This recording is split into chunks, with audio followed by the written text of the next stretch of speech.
జై శ్రీరామ్.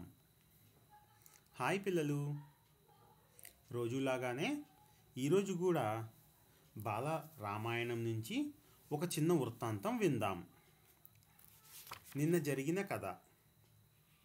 లోక కళ్యాణం కోసం వైకుంఠం నుండి భూలోకానికి వచ్చి రామునిగా అవతారమెత్తిన శ్రీ మహావిష్ణువుకి సహకరించడానికి బ్రహ్మాది దేవతలు, గంధర్వులు భూలోకంలో జన్మించారు.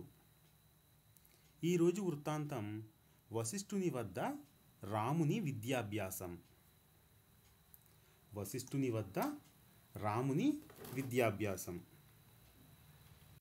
రఘువంశ వారసులైన రామలక్ష్మణులు, భరత శత్రుఘ్నులు బాల్య చేష్టలతో, ఆటపాటలతో, ముద్దు మురిపాలతో దశరథుని రాజ్యమందిరం సందడితో నిండిపోయింది.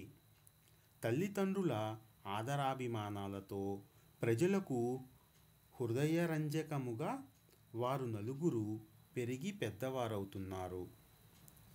దినదిన ప్రవర్ధమానులవుతున్న వారికి 5 ఏండ్లు వయసు వచ్చింది. అక్షరాభ్యాసం, తదనంతరం ఉపనయనాది సంస్కారములు జరిపించి కులగురువు వశిష్ఠుల వారి దగ్గర విద్యాభ్యాసానికి పంపించాడు దశరథ మహారాజు.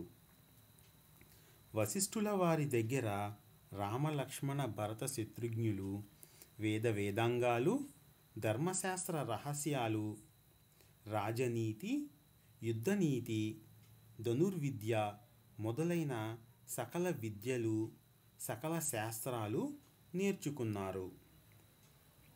రాముడంటే దశరథ మహారాజుకి ప్రత్యేకమైన ప్రేమ. దశరథుడు తన ఆశలన్నీ రామునిపైనే పెట్టుకుని అతనిపై మమకారం పెంచుకున్నాడు.